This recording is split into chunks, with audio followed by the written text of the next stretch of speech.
Mewujudkan kasih Allah dengan solidar terhadap sesama yang menderita.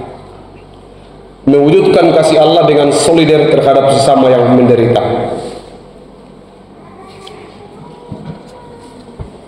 Solidar artinya dalam kamus bahasa Indonesia itu satu rasa, senasib, perasaan setia kuat. Itu solidar. Allah kita itu Allah yang solidar. Bukti kesolidarannya, dia kemudian rela turun ke dunia untuk menghapus dosa saya dan saudara. Allah kita itu adalah Allah yang begitu peduli dengan manusia. Jauh sebelum peristiwa pengorbanannya di kayu salib, dia sudah membuat aturan yang kemudian diinginkan bahwa kalau aturan ini bisa diikuti manusia dengan baik, maka manusia akan hidup dengan damai dan tentram. Bisa bayangkan kalau ada masa penghapusan hutang 7 tahun. 7 tahun itu artinya tahun Sabat, hitungan tahun Sabat. Ada lagi masa penghapusan 50 tahun, tahun Yobel.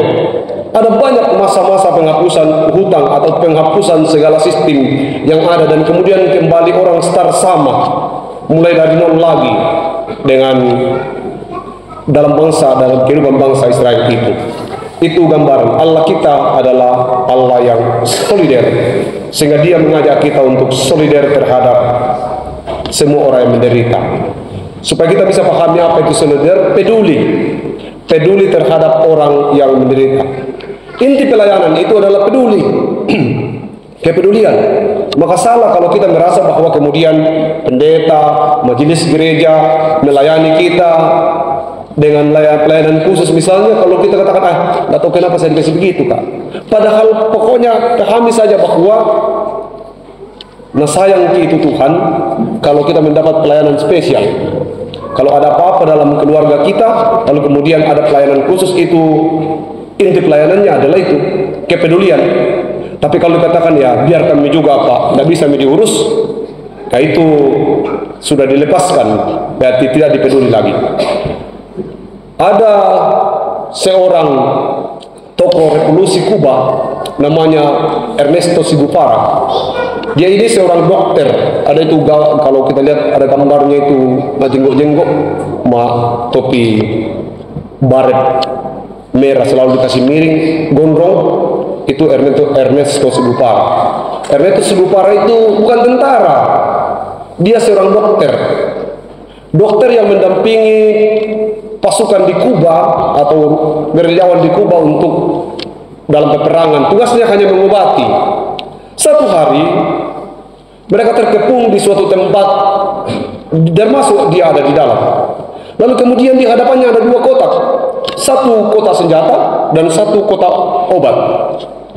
Karena saking terdesanya mereka harus bergerak mundur. Ernesto Che Guevara sang dokter itu bukannya mengambil kotak obat, tapi dia mengambil kotak senjata. Itu momen di mana dia mulai kemudian menjadi pemimpin gerilyawan di Kuba. Waktu ditanya, dokter, kenapa dokter mengambil kotak senjata, tidak mengambil kotak obat? Dia katakan begini, kotak obat ini tidak akan pernah menyelesaikan peperangan. Aku harus mengambil senjata karena sudah bertahun-tahun aku ada di sini. Kemudian terus hanya pekerjaanku mengobati mereka yang luka, tapi perang tidak pernah bisa berakhir dengan kotak obat ini. Aku harus mengangkat senjata. Hanya satu-satunya pemulihan akan terjadi dan pengobatan akan berhenti dalam peperangan ini kalau kita memenangkan peperangan ini. Mulai hari itu dia meninggalkan kotak obat, lalu kemudian menjadi pemimpin gerilyawan di Kuba dan memenangkan peperangan. Lalu kemudian dia pernah menjadi perdana menteri di sana. Apa yang kita mau lihat di situ? Bahwa ada kepedulian, ada rasa solidar terhadap mereka-mereka yang tertindas. Ini hanya gambaran kecil. Lalu kalau kita menemukan stikernya ditempel di mana-mana, kita mungkin hanya melihat gambar yang gagah atau gambar yang keren. Tapi kita tidak memahami cerita jauh di balik kisah Che Guevara itu. Kalau itu saja kita bisa kagum, wah bagaimana si Bufara kemudian meninggalkan kota obat, lalu kemudian mengambil kota senjata, lalu berperang dan memenangkan peperangan, lalu kemudian disebut pahlawan di Kuba dan menjadi sangat terkenal hampir setara dengan Fidel Castro. Maka kita akan kagum-kagum dengan tindakan itu. Lebih lagi dengan apa yang Tuhan perintahkan, apa yang Tuhan suruhkan, bahwa kita ini harus menjadi orang yang paling solider, orang yang peduli terhadap orang lain. J. Sikkel, seorang pendeta di Belanda, jauh sebelum hari ini, berkata begini: gereja itu akan bertumbuh walaupun tidak ada bangunannya, tetapi dia akan hancur kalau hilang pelayanan diakonianya. Ternyata benar. Gereja di Eropa kemudian membangun orang Kristen di Eropa kemudian membangun gereja sangat besar dan besar sekali. Sampai sekarang gereja itu menurut informasi telah banyak menjadi museum. Kenapa? Karena mereka sibuk mengurus pembangunan secara fisik, tetapi lupa pembangunan secara ke dalam. Diakonia menjadi bagian inti. Sekarang ini tidak ada lagi proses pembebasan utang pada 7 tahun dan kemudian tahun Yobel. Tapi di gereja kita sedang digalakan untuk di minggu sengsara ini, 7 minggu sengsara ini kita diajak untuk berdiakonia, saling peduli dengan yang lain. Akhir-akhir ini manusia sudah hampir tidak peduli dengan orang lain, lebih sibuk dengan dirinya sendiri, terlalu individual, tidak lagi memikirkan yang lain. Makanya beberapa hari yang lalu saya katakan di salah satu khotbah saya katakan bahwa lawan cinta itu apa? Benci. Itu selalu orang katakan lawan cinta itu benci, tapi sebenarnya lawan cinta itu bukan benci. Lawan cinta yang paling sesungguhnya adalah ketiadaan. Kalau benci lama-kelamaan bisa berubah menjadi cinta. Tetapi kalau ketiadaan, ini yang terjadi sekarang. Di mana-mana tidak ada lagi rasa. Tidak ada. Hilangnya rasa. Kalau rasa sudah hilang, maka itulah lawan cinta yang sesungguhnya. Karena tidak ada rasa, maka dia bisa membunuh orang lain. Karena tidak ada lagi rasa, maka dia melakukan sesuatu tanpa terkontrol. Tidak ada lagi rasa empati, tidak ada lagi rasa peduli. Tetangganya di sampingnya bisa sedang berduka, dia karaoke. Begitu dulu kita begitu. Dulu kalau ada apa-apa di kampung ini tidak ada orang pergi-pergi, sekalipun ya bukan satu gereja dengan kita. Sekarang kita sudah mulai hal yang berbeda.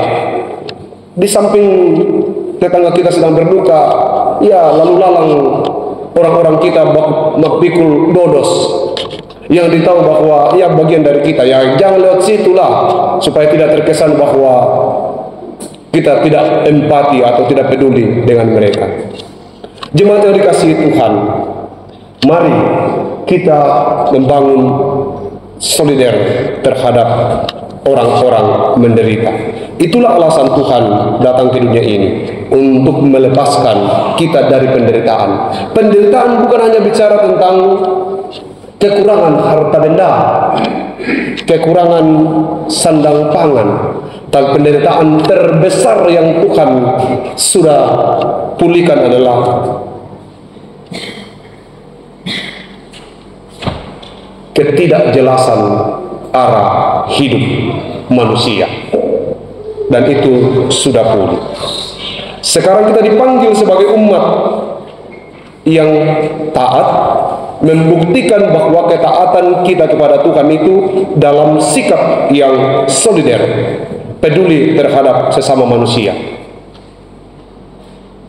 Pra tsunami Aceh, orang-orang sibuk dengan dirinya sendiri.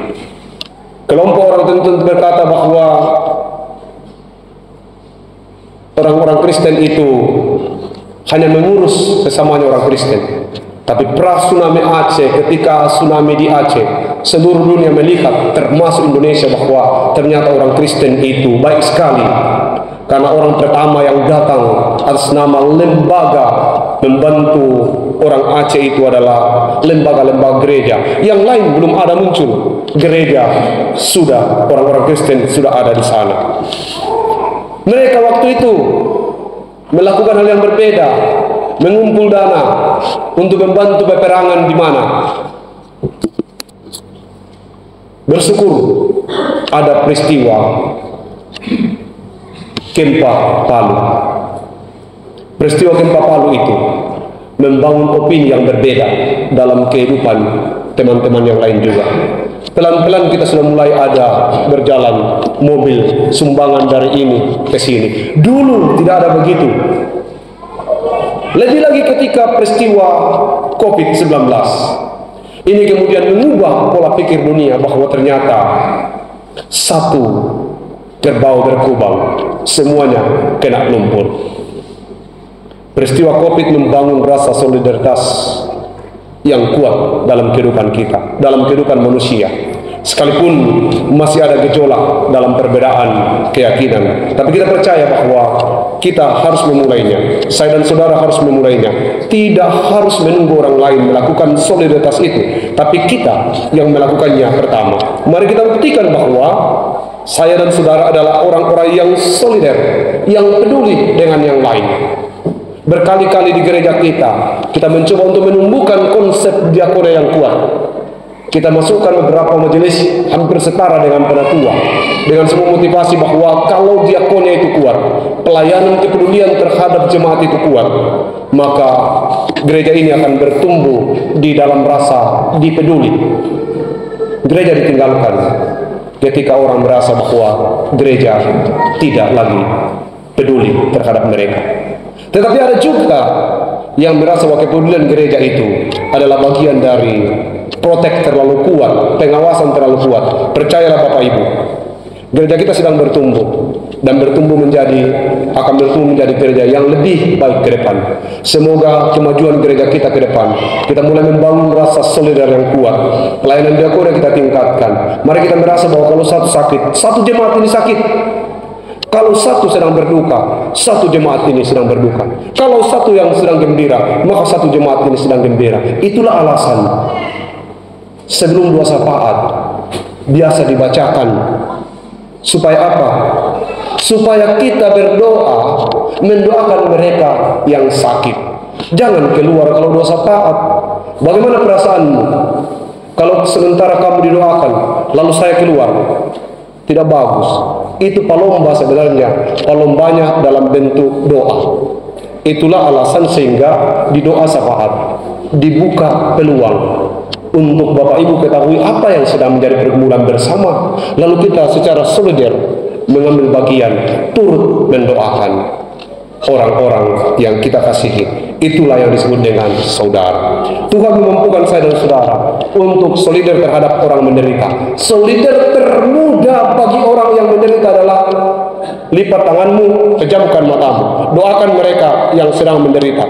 Kalau engkau tidak bisa palomba dengan beras, kalau engkau tidak bisa palomba dengan uang, lipat tanganmu, lalu doakan dia yang sedang berduka. Itu bagian dari wujud kesolidaritas. Bisa juga banyak orang lain yang kemudian melakukan hal yang berbeda, tapi paling penting bagi kita adalah kita dukung mereka di dalam doa. Tunjukkan solidaritasmu kepada yang menderita di dalam setiap doamu.